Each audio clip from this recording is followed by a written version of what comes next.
Bonjour à tous. Aujourd'hui, on se retrouve pour une nouvelle vidéo ASMR. Un peu de blabla et de réconfort parce que je sais que récemment, il y a eu les résultats pour les étudiants. Alors, pour ceux qui sont en études supérieures, je pense que vous avez aussi vos résultats. Moi, ça a été mon cas.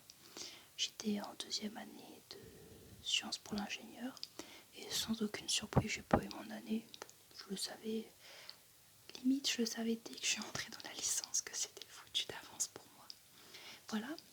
Mais aujourd'hui, je voulais surtout parler des bacheliers ou de ceux qui n'ont pas eu leur bac. Alors, félicitations à ceux qui ont eu leur bac. Bravo. Bravo, bravo, bravo.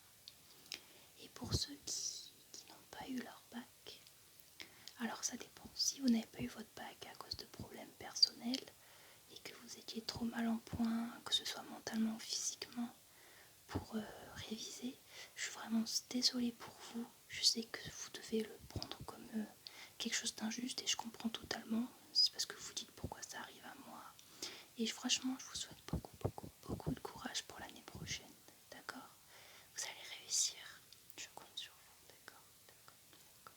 Mais pour tous ceux qui n'ont pas eu le bac parce que ils n'ont pas révisé et qu'ils se sont dit je vais l'avoir au talent, parce que le bac c'est de l'eau, le bac c'est trop facile, ouais je vais avoir mon bac, je vais y aller au talent, je vais réviser au dernier moment.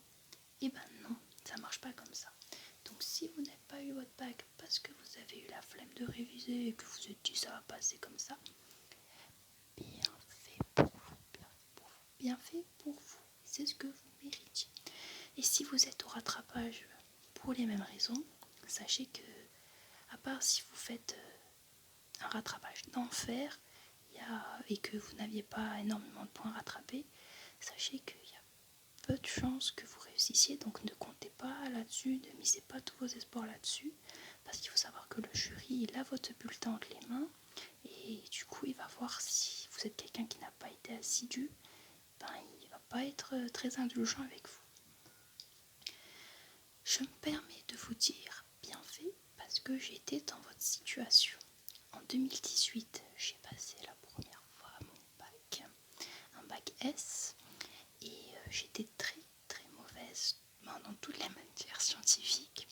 Et pour moi, je me suis dit, oh, je vais réviser au dernier moment, ce sera tout frais dans ma tête la veille des examens, je vais réussir, c'est facile. Et ben non, je n'ai pas réussi. J'ai dû avoir 2 en maths, 3 en physique, enfin des notes catastrophiques. Surtout qu'en bac S, voilà, le coefficient il est 1. Je suis 9 en SVT alors que j'ai fait SP, SVT, enfin bref. J'ai quand même pu passer les rattrapages avec tout juste le minimum de points nécessaires. Et j'ai pas eu mon rattrapage non plus. Je crois que mes notes n'ont même pas bougé. Je crois. Je suis plus sûre, c'était il y a longtemps. Mais en tout cas, je me suis bien plantée. Et franchement, ça a été très bénéfique pour moi.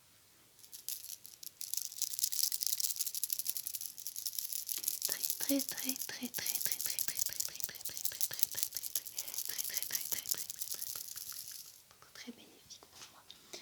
Parce que ça m'a mis une claque dans la figure et je me suis dit mince, la vie c'est pas comme ça, il n'y a rien qui est acquis.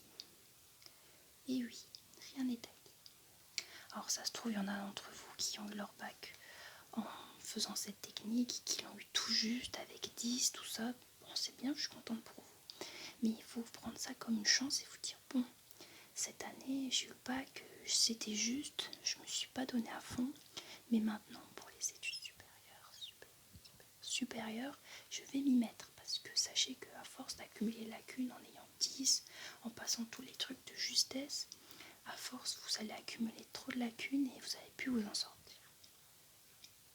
Donc pour ceux qui vont redoubler, qui vont passer leur bac l'année prochaine, avant toute chose, ne vous sentez pas humilié parce que vous allez vous retrouver avec des gens qui ont un an de moins que vous, qui vont faire leur terminale pour la première fois et qui peut-être auront des meilleures notes que vous. Ça va arriver. Il ne faudra pas vous sentir humilié en vous disant moi j'ai déjà fait ma terminale, j'ai redoublé, je l'ai déjà vu ce cours-là et pourtant j'ai l'une des pires notes de la classe. Il ne faudra pas vous sentir humilié pour ça. Mais par contre, il faudra travailler et essayer d'améliorer ça. Mais il ne faudra pas vous laisser abattre, d'accord ?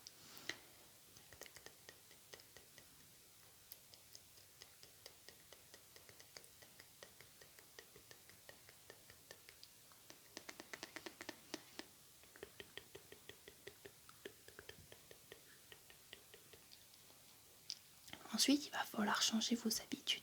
Il ne faut pas vous dire, bon, l'année dernière, je révisais pas du tout. J'ai quand même eu 8,5 de moyenne au bac. Si je révise un peu, j'ai mon bac. Non, non, non. On ne pense pas comme ça cette année. On travaille beaucoup, beaucoup, beaucoup, beaucoup, beaucoup. En plus, vous allez avoir sûrement l'occasion de garder des notes. N'oubliez pas que si vous gardez des notes, vous ne pouvez pas avoir de mention. Enfin, moi, c'était comme ça quand j'ai passé mon bac. Je ne sais pas si ça a changé depuis le temps. Vous ne pouvez pas repasser une mention. Mais bon, est-ce qu'on est à ça près ? Non. Donc, ça veut dire qu'après quelques semaines, une fois que vous aurez choisi vos matières, vous aurez un emploi du temps plus léger en fonction de si vous avez beaucoup de matières à rattraper ou non. Donc, bon, vous aurez le temps de réviser et vous aurez le temps de faire des occupations qui vous plaisent, d'accord ?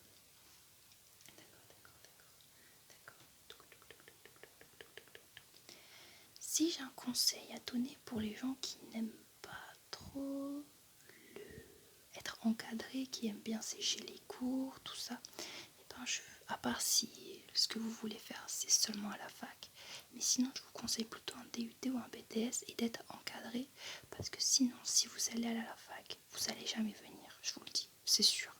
Moi je fais toujours partie des gens qui prennent des petits congés comme ça, voilà. Moi j'ai fait un BTS en électrotechnique, j'ai pris pas mal de petits congés.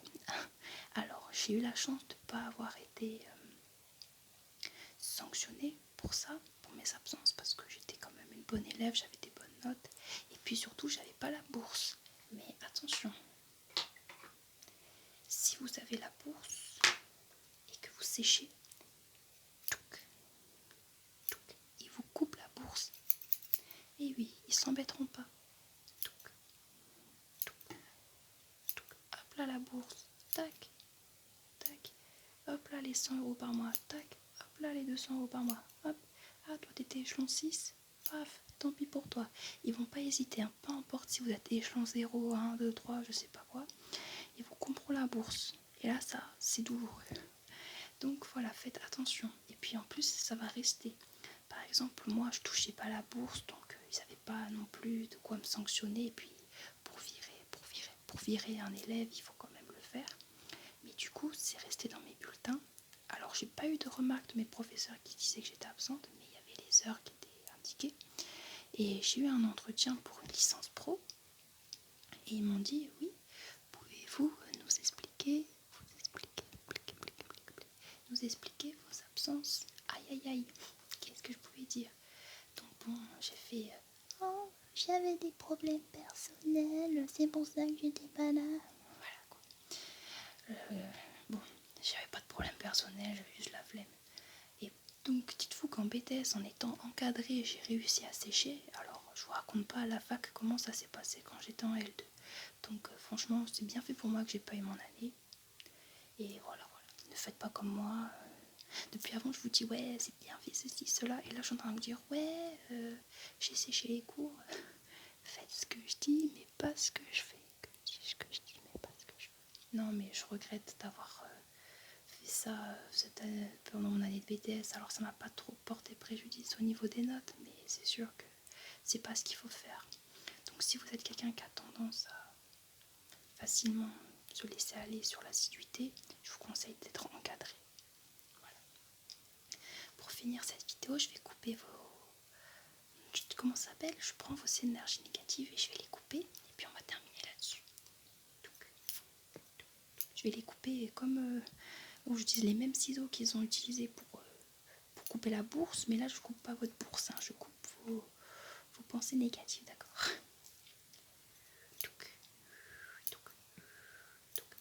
Ah, j'ai pas eu mon bac, je suis trop nulle. On coupe. Ah, j'ai pas eu mon année de licence, je suis trop nulle. On coupe. On coupe. On n'est jamais nul. On coupe. On coupe. On coupe.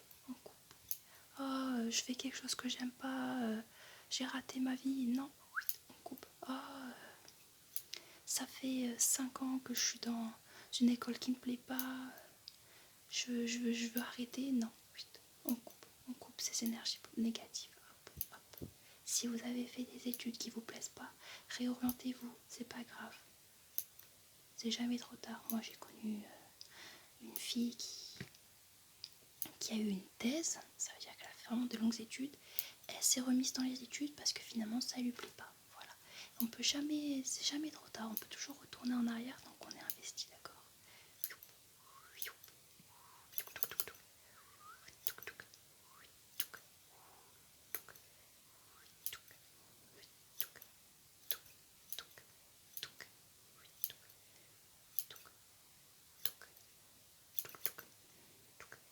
Je vais les couper directement à la source.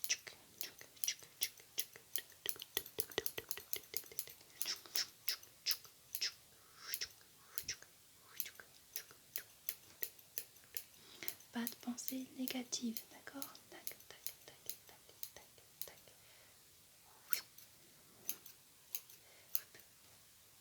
Alors celle-là, elle est très très grosse d'énergie négative.